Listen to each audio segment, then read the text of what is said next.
Alors, nous sommes en présence de Cathy Cotto, que nous avons rencontrée sur le salon. Et elle est, bien que vous allez comprendre pourquoi, complètement à côté de la plaque. Alors, si je me permets de dire ça, c'est pas pour rien.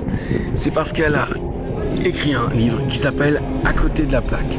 Et alors, qu'est-ce que c'est que ce livre? Et c'est ça qui est complètement fou.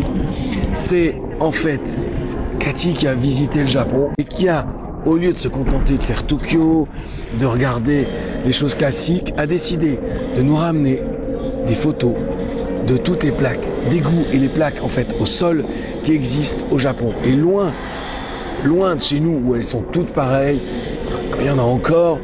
Franchement, le Japon là aussi impressionne. D'ailleurs, on va vous montrer quelques images. Tenez en caméra. Regardez. Alors, s'il y en a des classiques, il y en a vraiment des magiques. Elles sont toutes ciselées. Elles sont... Franchement, c'est magique. Alors, on va en parler. Je vais bien sûr laisser la parole à Cathy. Regardez, c'est vraiment magique. Même les plus simples, regardez, c'est vraiment superbe. Voilà. Déjà, présentez-vous pour nos auditeurs. Qui est Cathy Cotto? Cathy Cotto, moi je suis sculpteur au départ. D'accord. J'expose depuis une vingtaine d'années dans des expositions de sculpture et d'installation dans la nature. J'ai fait des sculptures monumentales, dont une est à l'hôpital de Grasse, une autre dans une école d'Annecy. Et puis je suis partie donc à la découverte du Japon en suivant une de mes amies qui est une dame très âgée. D'accord. Et qui voyage toute seule d'habitude et qui partait au Japon. Et comme moi ça m'intéressait de la suivre, elle avait quand même Je sais que je vous comprends après y avoir été. Voilà, et cette femme a 96 ans. Et nous sommes partis tous les deux sac à dos. À 96 ans? Oui. Ah, quand même. Sac à dos, mais réellement sac à dos, c'est-à-dire un jean, deux t-shirts, un pull et un kawaii. Et nous sommes partis, nous avons sillonné justement le Kansai et jusqu'à l'île de Sado. D'accord.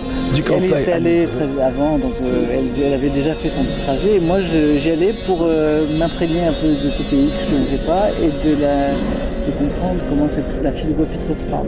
Parce que j'ai trouvé ça assez extraordinaire Ah oui, de partir à 96 comme ça et en général en solitaire, parce que l'année d'après, je l'ai amenée à partir aux Indes et toute seule. D'accord, la voilà. Curiosité. Oui. Et donc il y avait ça au départ. Et après, quand je me suis retrouvé ça là-bas, et que j'ai vu ces plaques, ça m'a... Et vous avez flashé sur les plaques? Oui. Marcher en regardant le sol, peut-être? Ben, non, mais 1, 2, 3, 4. Alors là, je commençais à prendre des photos, mais ça, c'est extraordinaire. Et puis je me suis dit, je ferai toujours quelque chose. Parce qu'en tant qu'artiste, on fait toujours quelque chose. Ça, ce qu'on voit. De toute façon, c'est l'imprégnation, c'est la découverte qui amène l'idée. Voilà.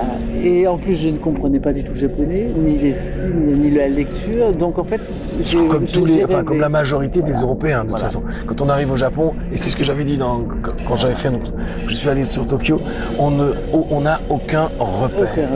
Les couleurs sont pas les mêmes, les aléas sont pas les mêmes. C'est magique. On peut rien lire, on peut rien comprendre. C'est absolument fantastique. On ne parle pas. Et les gens ne font pas l'effort de nous comprendre. Non. Et alors, donc, Cécile qui était magnifique, et ben, je suis partie dans une rêverie en rentrant, et j'ai fait des petits poèmes de haïku qui fait que ce livre est une promenade poétique, mais avec mon interprétation à moi de toutes ces plaques. D'accord. Chaque photo, je vois, est illustrée effectivement par...